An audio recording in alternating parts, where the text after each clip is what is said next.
Story with Binaca. सुनिए कहानी Binaca की जुबानी। लीजिए हाजिर है रविंद्रनाथ टैगोर की कहानी आधी रात में। डॉक्टर डॉक्टर डॉक्टर, परेशान कर डाला इतनी रात गए। आंखें खोलकर देखा, अपने दक्षिणाचरण बाबू थे। मैं हड़बड़ा कर उठा, टूटी पीठ की चौकी घसीट कर उन्हें बैठने को दी और उद्विग्न भाव से मुंह की ओर देखा। घड़ी देखी, रात के 2:30 बजे थे। दक्षिणाचरण बाबू ने विवर्ण मुख और विस्फारित नेत्रों से कहा, आज रात को डॉक्टर साहब फिर से वही उपद्रव मच गया और तुम्हारी औषधि कुछ काम नहीं आई। मैंने संकोच के साथ कहा, मालूम होता है आपने शराब की मात्रा कहीं फिर बढ़ा दी है। दक्षिणाचरण बाबू ने अत्यंत खिंच कर कहा, ये तुम्हारा भारी भ्रम है। शराब की बात नहीं, पूरा विवरण सुने बिना तुम असली कारण का अनुमान नहीं कर पाओगे। आले में मिट्टी के तेल की छोटी सी डिबरी मंद मंद जल रही थी। मैंने उसे तेज कर दिया। प्रकाश थोड़ा जगमगा उठा और बहुत सा धुआं निकलने लगा। मैं धोती का छोर देह के ऊपर खींचकर अखबार बिछे चीड़ के खोखे पर बैठ गया। दक्षिणाचरण बाबू कहने लगे, मेरी पत्नी जैसी गृहिणी मिलना बड़ा मुश्किल है, किंतु तब मेरी अवस्था ज्यादा नहीं थी। सच ही रसाधिक्य हो गया था और उस पर काव्य शास्त्र का अच्छी तरह अध्ययन किया था। इससे निरे गृहिणीपन से मन नहीं भर पाता था। कालिदास का ये श्लोक प्राय मन में उभर आता, गृहिणी सचिव सखी मिथ, प्रिय शिष्या ललिते कलाविधे। किंतु मेरी पत्नी पर ललित कलाविधि का कोई उपदेश नहीं चल पाता था, और यदि सखी भाव से प्रथम संभाषण करता तो वो हंसकर उड़ा देती। गंगा के प्रभाव से जिस प्रकार इंद्र का ऐरावत परास्त हो गया था, वैसे ही उनकी हंसी के सामने बड़े बड़े काव्यों के टुकड़े और प्यार के अच्छे अच्छे शब्द क्षण भर में ही खिसक कर बह जाते। हंसने की उनमें अपूर्व क्षमता थी। उसके बाद आज लगभग 4 बरस हुए, मुझे भयंकर रोग ने धर दबोचा। होठों पर दाने निकल आए, ज्वर विकार हुआ, मरने की सी हालत हो गई। बचने की कोई आशा नहीं थी। एक दिन ऐसा हुआ कि डॉक्टर ने भी जवाब दे दिया। तभी मेरे एक आत्मे ने कहीं से एक ब्रह्मचारी को लाकर उपस्थित किया। उसने गाय के घी के साथ एक जड़ी पीसकर मुझे खिला दी। अब चाहे औषधि के गुण हो या भाग्य के फेर, मैं उस बार बच गया। बीमारी के समय मेरी पत्नी ने दिन रात एक क्षण भी विश्राम नहीं किया। उन कई दिनों में एक अबला स्त्री ने मनुष्य के सामान्य शक्ति के सहारे द्वार पर आए हुए यमदूतों से अनवरत युद्ध किया। अपने संपूर्ण प्रेम, समस्त हृदय, सारी सेवा से उसने मेरे इस आरोग्य प्राण को स्वयं मानो दूध मुहे शिशु के समान दोनों हाथों में छिपाकर ढक लिया। आहार नहीं, नींद नहीं, संसार में और किसी का उसे कोई ध्यान न रहा। यम तो पराजित बाघ के समान मुझे अपने चुंगल से छोड़कर चले गए, किंतु जाते जाते मेरी पत्नी पर एक प्रबल पंजा मार गए। मेरी पत्नी उस समय गर्भवती थी। कुछ समय बाद उन्होंने एक मृत संतान को जन्म दिया। उसके साथ से ही उसके नाना प्रकार के जटिल रोगों का सूत्रपात हुआ। तब मैंने उसकी सेवा आरंभ कर दी। उससे वे बहुत व्याकुल हो उठी। कहने लगी, अरे क्या करते हो आप, लोग क्या कहेंगे। इस प्रकार दिन रात तुम मेरे कमरे में मत आया जाया करो। मैं पंखे की हवा के बहाने यदि रात को उसके ज्वर के समय पंखा जलता तो भारी छीना झपटी मच जाती। किसी दिन उसकी सेवा के कारण यदि मेरे नियमित भोजन के समय में 10 मिनट भी देर हो जाती, वो भी नाना प्रकार के अनुनय अनुयोग का कारण बन जाती। थोड़ी सी सेवा करने पर लाभ के बदले हानि होने लगती तो वो कहती, पुरुषों को इतना अधिक करना अच्छा नहीं होता है। हमारे बरानगर के उस घर को मेरा ख्याल है कि तुमने देखा है। घर के सामने एक बगीचा है और उस बगीचे के सामने से गंगा बहती है। हमारे सोने के कमरे के नीचे ही दक्षिण की ओर मेहंदी की बाड़ लगाकर कुछ जमीन घेर कर मेरी पत्नी ने अपनी मनपसंद बगीचे का एक टुकड़ा तैयार किया था। संपूर्ण बगीचे में वही भाग अत्यंत सीधा साधा और एकदम देसी था, यानी उसमें गंध की अपेक्षा वर्ण की बहार, फूलों की तुलना में पत्तों का वैचित्र्य नहीं था और गमले में लगाए छोटे पौधों के समीप बेला, जूही, गुलाब, गंधराज, कनेर और रजनीगंधा का प्रादुर्भाव ही कुछ अधिक था। एक विशाल मौलश्री वृक्ष के नीचे सफेद संगमरमर पत्थर का चबूतरा बना था। स्वस्थ होने पर वो स्वयं खड़ी होकर दोनों समय उसको धोकर साफ करवाती थी। ग्रीष्मकाल में काम से छुट्टी पाने पर संध्या के समय वही उनके बैठने का स्थान था। वहां से गंगा दिखती थी, किंतु गंगा से कोठी की छोटी नाव में बैठे बाबू लोग उनको नहीं देख पाते थे। एक दिन चैत्र में शुक्ल पक्ष की संध्या को उन्होंने कहा, घर में बंद रहने से मेरा प्राण न जाने कैसा हो जाता है। आज एक बार तो अपने बगीचे में जाकर बैठूंगी। मैंने उनको बहुत संभाल कर पकड़ते हुए धीरे धीरे ले जाकर उसी मौलश्री वृक्ष के नीचे बनी पत्थर की वेदी पर लेटा दिया। यूं तो मैं अपनी जांग पर ही उनका सिर रख सकता था, किंतु मैं जानता था कि वे उससे विचित्र सा आचरण समझेंगी, इसीलिए एक तकिया लाकर उनके सिर के नीचे रख दिया। मौलश्री के दो एक खिले हुए फूल झर रहे थे और शाखाओं के बीच से छायांकित ज्योत्सना उनके क्षीण मुख के ऊपर आ पड़ी। चारों ओर शांति और निस्तब्धता थी। उस सघन गंधपूर्ण छायाकार में एक और चुपचाप बैठकर उनके मुख की ओर देखकर मेरी आंखों में पानी भर आया। मैंने धीरे धीरे बहुत समीप पहुंचकर अपने हाथों में उनका हाथ ले लिया। इस पर उन्होंने कोई आपत्ति नहीं की। कुछ देर इसी प्रकार चुपचाप बैठे बैठे मेरा हृदय न जाने कैसे उद्वेलित हो उठा। मैंने कहा, तुम्हारे प्रेम को मैं कभी नहीं भूलूंगा। तभी समझा इस बात के कहने की कोई आवश्यकता नहीं थी। मेरी पत्नी हंस पड़ी। उस हंसी में लज्जा थी, सुख था और थोड़ा सा अविश्वास था, और उसमें काफी मात्रा में परिहास की तीव्रता भी थी। प्रतिवादन स्वरूप कोई बात न कहकर उन्होंने केवल अपनी उसी हंसी से ही व्यक्त किया, किसी दिन भूलोगे नहीं, ये कभी संभव नहीं और मैं इसकी आशा भी नहीं करती। उनकी इस हंसी के भय से मैंने कभी अपनी पत्नी के साथ अच्छी तरह प्रेमालाप करने का साहस नहीं किया। उनके सामने न रहने पर अनेक बातें मेरे मन में आती, लेकिन उनके सामने आते ही वे सब व्यर्थ लगने लगती। छत अक्षरों में जो बातें पढ़ने पर नेत्र से आंसुओं की धारा बहने लगती है, उनको मुख से कहते हमें हंसी क्यों आती है, ये मैं आज तक नहीं समझ सका। बातचीत में तो वाद प्रतिवाद चल जाता है, किंतु हंसी के ऊपर तर्क नहीं चलता, इसलिए चुप होकर रह जाना पड़ता है। ज्योत्सना अधीर हो उठी। एक कोयल बार बार कुहू कुहू करती चंचल हो गई। मैं बैठा बैठा सोचने लगा, ऐसी काली रात्रि में भी क्या पेकवधू बधिर हो गई है।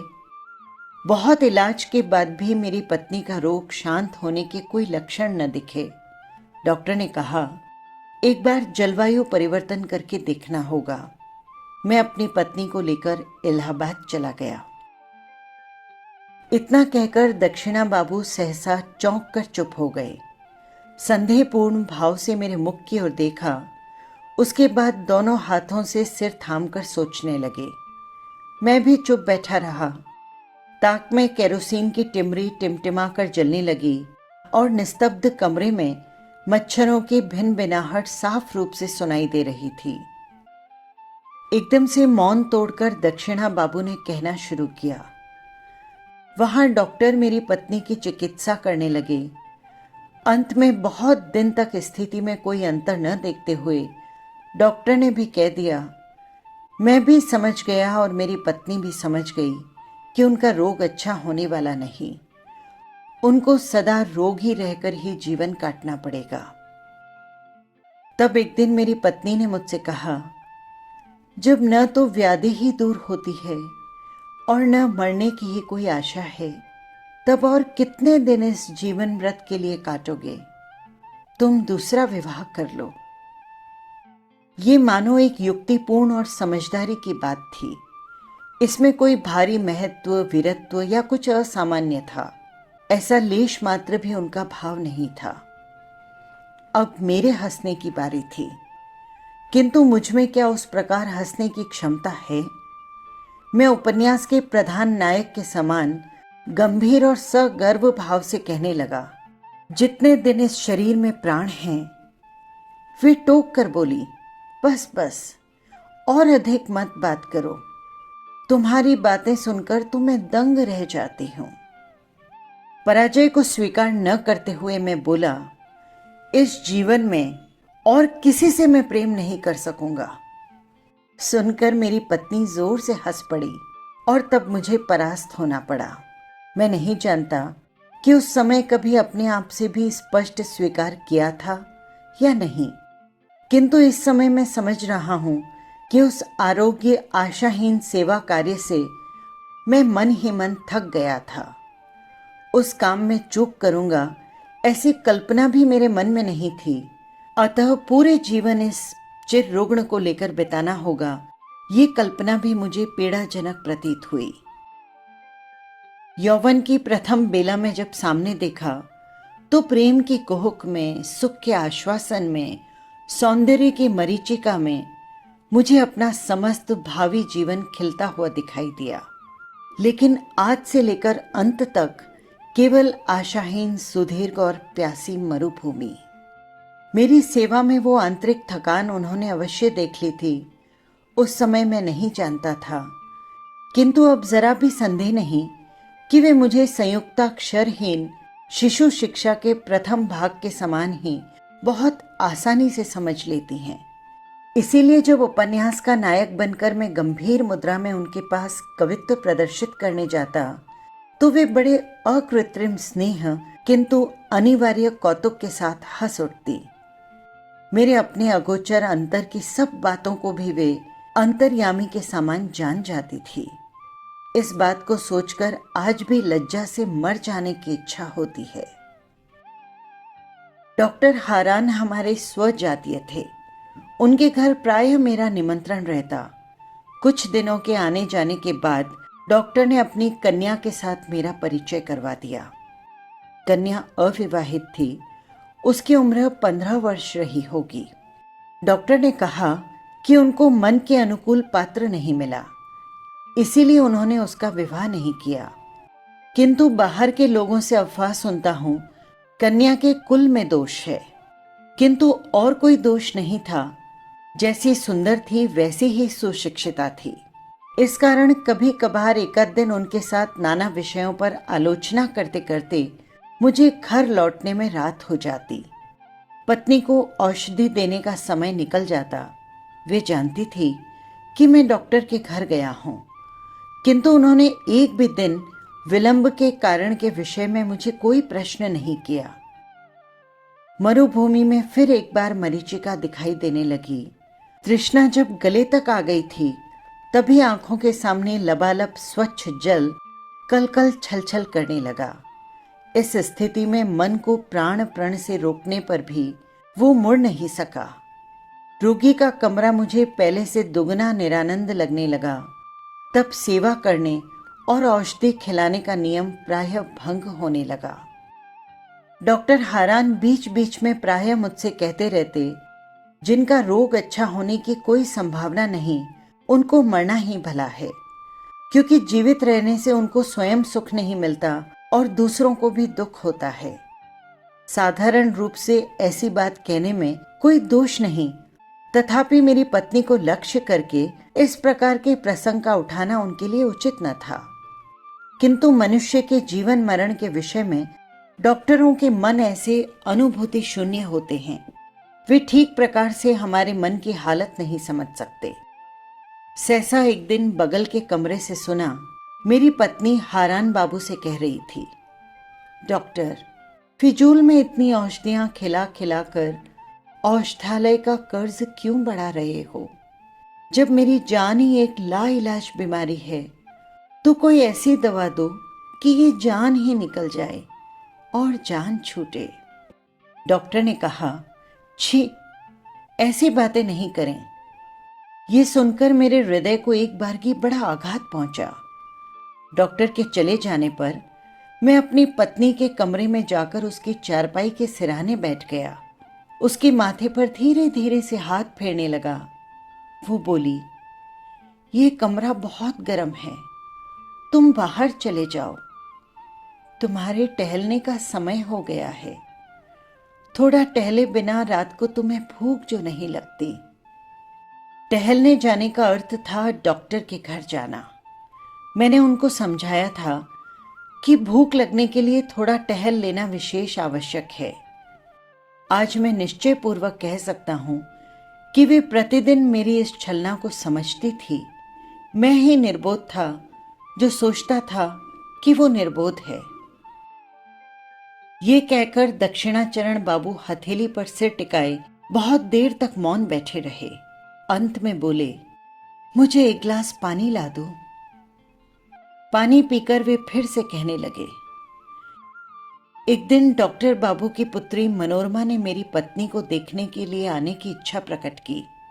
पता नहीं क्यों उनका ये प्रस्ताव मुझे अच्छा नहीं लगा, किंतु प्रतिवाद करने का कोई कारण नहीं था और वे एक दिन संध्या को मेरे घर आ पहुंची।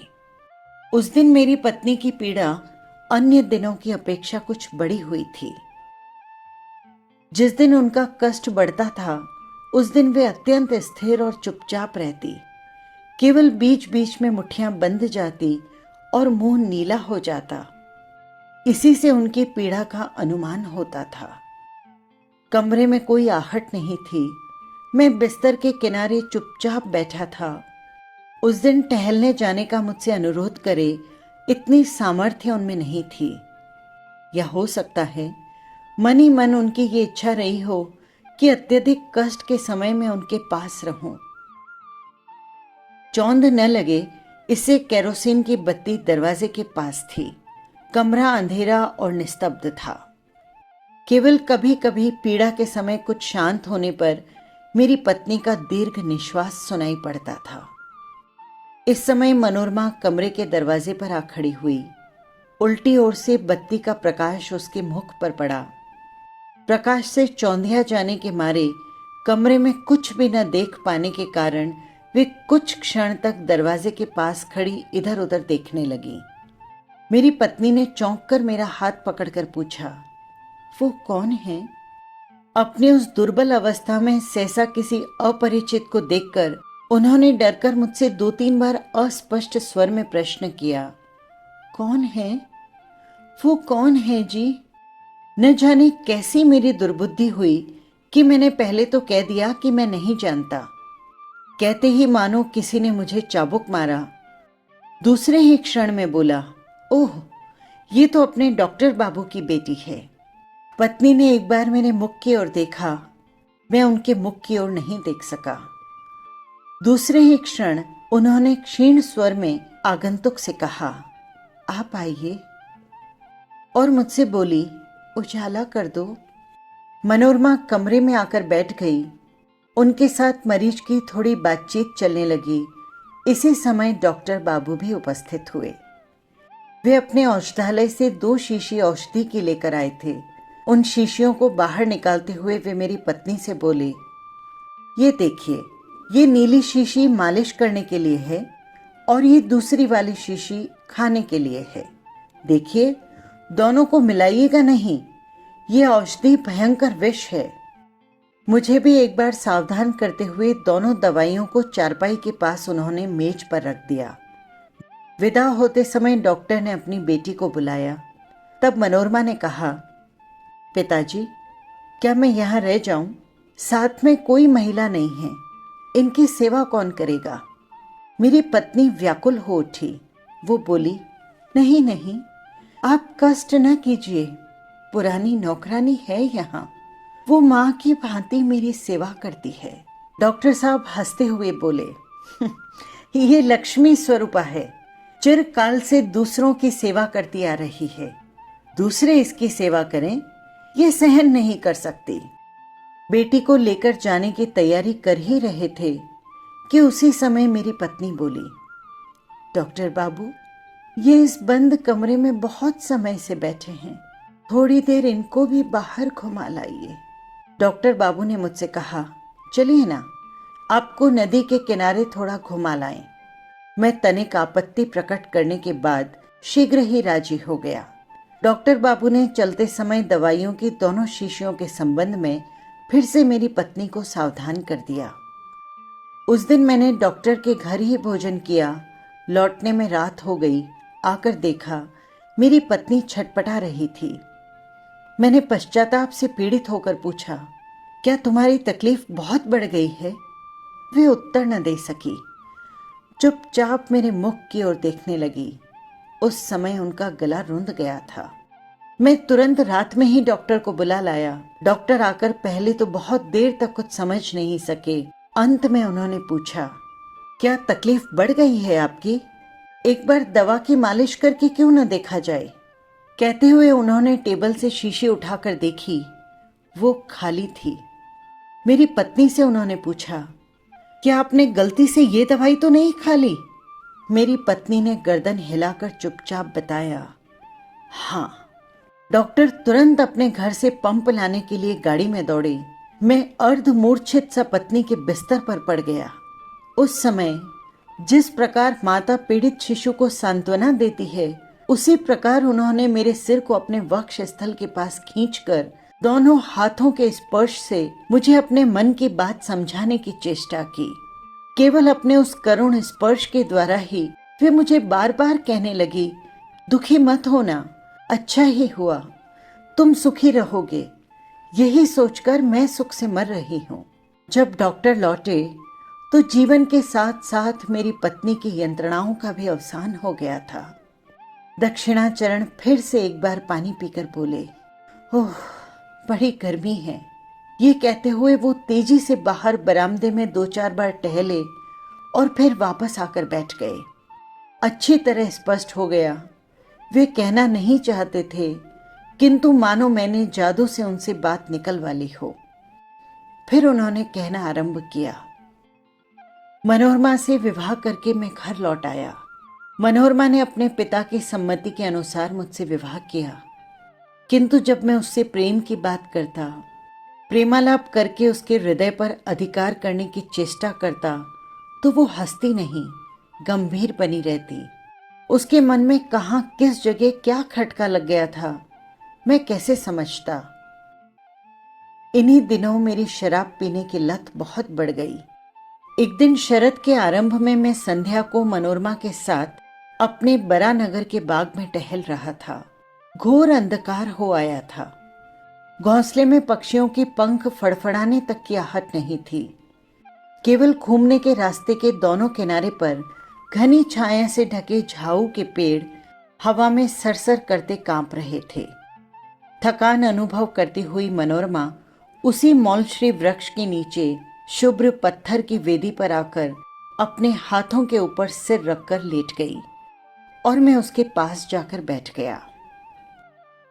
वहां और भी घना अंधकार था। आकाश का जो भी भाग दिखाई दे रहा था वो पूरी तरह तारों से भरा था। वृक्षों के तल के झिंगुरों की ध्वनि मानो अनंत गगन में एक ध्वनि की पतली किनारी बुन रही थी। उस दिन भी शाम को मैंने कुछ शराब पी थी। मन खूब तरलावस्था में था। अंधकार जब आंखों को सहन हो गया, तब वृक्षों की छाया के नीचे मुझे ऐसा लगा मानो कोई छाया हो। मैं उसे मानो किसी तरह अपनी बाहों में बांध नहीं सकूंगा। इसी समय अंधेरे झाऊ वृक्षों की चोटियों पर जैसे आग जल उठी। उसके बाद कृष्ण पक्ष के क्षीण हरिद्रा वर्ण चांद ने धीरे धीरे वृक्षों के ऊपर आकाश में आरोहण किया। सफेद पत्थर पर सफेद साड़ी पहने उसी थकी लेटी रमणी के मुख पर ज्योत्सना आकर पड़ी। मैं और न सह सका। पास आकर हाथों में उसका हाथ लेकर बोला, मनोरमा, तुम मेरा विश्वास नहीं करती? पर मैं तुमसे प्रेम करता हूं, मैं तुमको कभी नहीं भूल सकता। ये बात कहते ही मैं चौंक उठा। मुझे याद आया, ठीक यही बात मैंने कभी किसी और से भी कही थी। और तभी मौलश्री की वृक्ष की शाखाएं ऊपर होती हुई, झाऊ वृक्ष की चोटी पर से होती हुई, कृष्ण पक्ष के पीत वर्ण खंडित चांद के नीचे से, गंगा के पूर्वी किनारे से लेकर गंगा के पश्चिमी किनारे तक एक अट्टहास करती हुई एक हंसी अत्यंत तीव्र वेग से प्रवाहित हो उठी। ये मर्म भेदी हंसी थी या अभ्र भेदी हाहाकार था, मैं कह नहीं सकता। मैं उसी क्षण मूर्छित होकर पत्थर की वेदी से नीचे गिर पड़ा। मूर्छा भंग होने पर देखा अपने कमरे में बिस्तर पर लेटा हूं। पत्नी ने पूछा, तुम्हें क्या हो गया अचानक? मैंने कांपते हुए कहा, तुमने सुना नहीं? समस्त आकाश को परिपूर्ण करती हुई एक हंसी ध्वनित हुई थी। पत्नी ने कहा, वो हंसी थोड़ी ही थी। पंक्ति बांधकर पक्षियों का एक बहुत बड़ा झुंड उड़ा था, उन्हीं के पंखों का शब्द सुनाई दिया था। तुम इतने से ही डर जाते हो? दिन के समय में स्पष्ट समझ गया कि वो सचमुच पक्षियों के झुंड के उड़ने का ही शब्द था। इस ऋतु में उत्तर दिशा में हंस नदी के कछार में दाना चुगने के लिए आती हैं, किंतु संध्या हो जाने तक ये विश्वास टिक नहीं पाता। उस समय लगता है मानो चारों ओर समस्त अंधकार को भरती हुई सघन हंसी जमा हो गई हो। किसी सामान्य बहाने से ही अचानक आकाशव्यापी अंधकार विदीर्ण करके ध्वनित हो उठेगी। अंत में ऐसा हुआ कि संध्या के बाद मनोरमा से मुझे कोई बात कहने का साहस न होता। तब मैं बरानगर में अपने घर को त्याग कर मनोरमा को लेकर नौका पर बाहर निकल पड़ा। अगहन के महीने में नदी की हवा से सारा भय भाग गया। कुछ दिनों बड़े सुख से रहा। चारों ओर सौंदर्य से आकर्षित होकर मनोरमा भी मानो बहुत दिन बाद मेरे लिए अपने हृदय के रुद्ध द्वार धीरे धीरे खोलने लगी। गंगा पार कर, खड़ पार कर अंत में हम पद्मा में आ पहुंचे। भयकारी पद्मा उस समय कृष्ण निर्जीव सी लंबी शीत निद्रा में मग्न थी और दक्षिण के ऊंचे किनारे पर गांव के आमों के बगीचे इस राक्षसी नदी के मुख में करवट बदलती और विदीर्ण तटभूमि छपाक से टूट टूट कर गिर पड़ती। यहां घूमने की सुविधा देखकर हमने नौका बांध दी।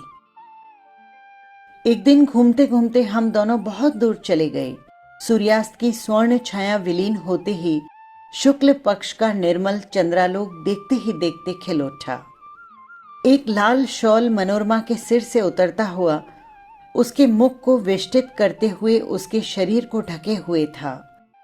निस्तब्धता जब गहरी हो गई, केवल सीमाहीन, दिशाहीन शुभ्रता और शून्यता के अतिरिक्त जब और कुछ भी न रहा, तब मनोरमा ने धीरे धीरे हाथ बढ़ाकर जोर से मेरा हाथ पकड़ लिया। अत्यंत पास आकर वो मानो अपना संपूर्ण तन, मन, जीवन, यौवन मेरे ऊपर डालकर एकदम निर्भय होकर खड़ी हो गई। मैंने पुलकित उद्वेलित हृदय से सोचा, कमरे के भीतर क्या भला यथेष्ट प्रेम किया जा सकता है? यदि ऐसा अनावृत मुक्त अनंत आकाश न हो तो क्या कहीं दो व्यक्ति बंध सकते हैं? उस समय लगा हमारे न घर है, न द्वार है, न कहीं लौटना है। बस हम इसी प्रकार हाथ में हाथ लिए अगम्य मार्ग में उद्देश्यहीन भ्रमण करते हुए चंद्रालोकित शून्यता पर पैर धरे मुक्त भाव से चलते रहेंगे। इसी प्रकार चलते चलते एक जगह पहुंचकर थोड़ा दूर पर बलुका राशि के बीच एक जलाशय बन गया था। पद्मा के उतर जाने पर उसमें पानी जमा रह गया। उसी स्थान पर आकर हम दोनों खड़े हो गए। मनोरमा ने न जाने क्या सोचकर मेरे मुख की ओर देखा। अचानक उसके सिर पर से शॉल खिसक गया। मैंने ज्योत्सना से खिला हुआ उसका वो मुंह उठाकर चूम लिया। उसी समय उस जनमानव शून्य निसंग मरुभूमि के गंभीर स्वर में न जाने कौन 3 बार बोल उठा, कौन है? कौन? कौन है? मैं चौंक पड़ा। मेरी पत्नी भी कांप उठी, किंतु दूसरे ही क्षण हम दोनों समझ गए कि ये शब्द मनुष्य का नहीं था, अमानवीय भी नहीं था। कछार में विहार करने वाले जलचर पक्षी की आवाज थी। इतनी रात को अचानक अपने निरापद निवास के समीप जन समागम को देखकर वो चौंक उठा था। भय से चौंककर हम दोनों झटपट नौका में लौट आए। रात को आकर बिस्तर पर लेट गए। थकी होने के कारण मनोरमा शीघ्र ही सो गई। उस समय अंधकार में न जाने कौन मेरी मसहरी के पास खड़ा होकर सुषुप्त मनोरमा की ओर एक लंबी उंगली दिखाकर मेरे कानों के बिल्कुल पास चुपचाप अस्फुट स्वर में बारंबार पूछने लगी, कौन है? कौन है? वो कौन है जी? मैंने झटपट उठकर दिया सलाई जलाई। उसी क्षण वो छाया मूर्ति विलीन हो गई। मेरी मसहरी को कंपाकर, नौका को डगमगाकर, मेरे स्वेद सने शरीर के रक्त को वर्ष करके अट्टहास करती हुई एक हंसी अंधकार रात्रि में बहती हुई चली गई।